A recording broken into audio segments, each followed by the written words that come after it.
भगवान के प्राण न होने से, भगवान का चिंतन न होने से विषयों का ही चिंतन होता है।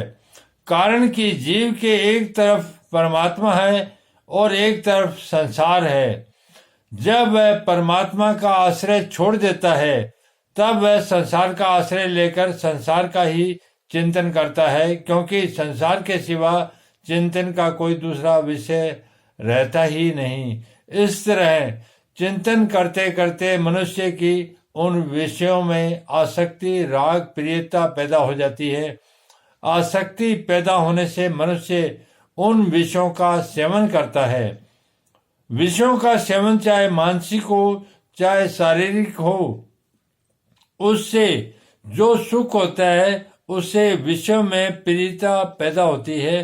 प्रियता से उस विषय का बार बार चिंतन होने लगता है। अब उस विषय का सेवन करें चाहे न करें, पर विषयों में राग पैदा हो जाता है। यह नियम है। विषयों में राग पैदा होने पर उन विषयों को भोगों की प्राप्ति करने की कामना पैदा हो जाती है कि वे भोग वस्तुएं मेरे को मिले। कामना के अनुकूल पदार्थों के मिलते रहने से लोभ पैदा हो जाता है और कामना पूर्ति की संभावना हो रही है, पर उसमें कोई बाधा देता है तो उस पर क्रोध आ जाता है। कामना एक ऐसी चीज है जिसमें बाधा पड़ने पर क्रोध पैदा हो ही जाता है। वर्ण, आश्रम, गुण, योग्यता आदि को लेकर अपने में जो अच्छाई का अभिमान रहता है, उस अभिमान में भी अपने आदर सम्मान आदि की कामना रहती है। उस कामना में किसी व्यक्ति के द्वारा बाधा पड़ने पर भी क्रोध पैदा हो जाता है। कामना रजोगुणी वर्ती है, समोह तमोगुणी वर्ती है और क्रोध रजोगुण तमोगुण के बीच की वर्ती है। कहीं भी किसी भी बात को लेकर क्रोध आ जाता है तो उसके मूल में कहीं न कहीं राग अवश्य होता है। जैसे नीति न्याय से विरुद्ध काम करने वालों को देखकर क्रोध आता है तो नीति न्याय में राग है। अपमान तिरस्कार करने वालों पर भी क्रोध आता है तो मान सत्कार में राग है। निंदा करने वालों पर भी क्रोध आता है तो प्रशंसा में राग है। दोषारोपण करने वालों पर क्रोध आता है तो निर्दोषता के अभिमान में राग है, आदि आदि। क्रोध से सम्मोह होता है, अर्थात मूर्छा छा जाती है। वास्तव में देखा जाए तो काम, क्रोध, लोभ और ममता, इन चारों में ही सम्मोह होता है। जैसे काम से जो सम्मोह होता है उसमें विवेक शक्ति ढक जाने से मनुष्य काम के वशीभूत होकर न करने लायक कार्य भी कर बैठता है।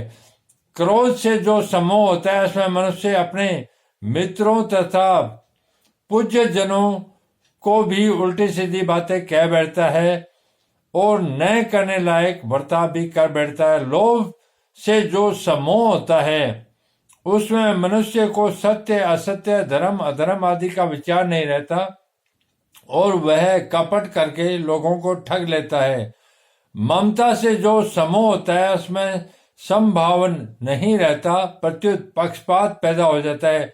अगर काम, क्रोध, लोभ और ममता इन चारों से ही सम्मोह होता है तो फिर भगवान ने यहाँ केवल क्रोध का ही नाम क्यों लिया है? इसमें गहराई से देखा जाए तो काम, लोभ, ममता, इनमें तो अपने सुख भोग और स्वार्थ की वृत्ति जागृत रहती है, पर क्रोध में दूसरों का अनिष्ट करने की वृत्ति जागृत रहती है। अतः क्रोध से जो सम्मोह होता है वह काम, लोभ और ममता से पैदा हुए सम्मोह से भी भयंकर होता है। इस दृष्टि से भगवान ने यहाँ केवल क्रोध से ही सम्मोह होना बताया है। मूर्खता छा जाने से स्मृति नष्ट हो जाती है, अर्थात शास्त्रों से, सद्विचारों से जो निश्चय किया था कि अपने को ऐसा काम करना है, ऐसा साधन करना है, अपना उद्धार करना है, उसकी स्मृति नष्ट हो जाती है, उसकी याद नहीं रहती।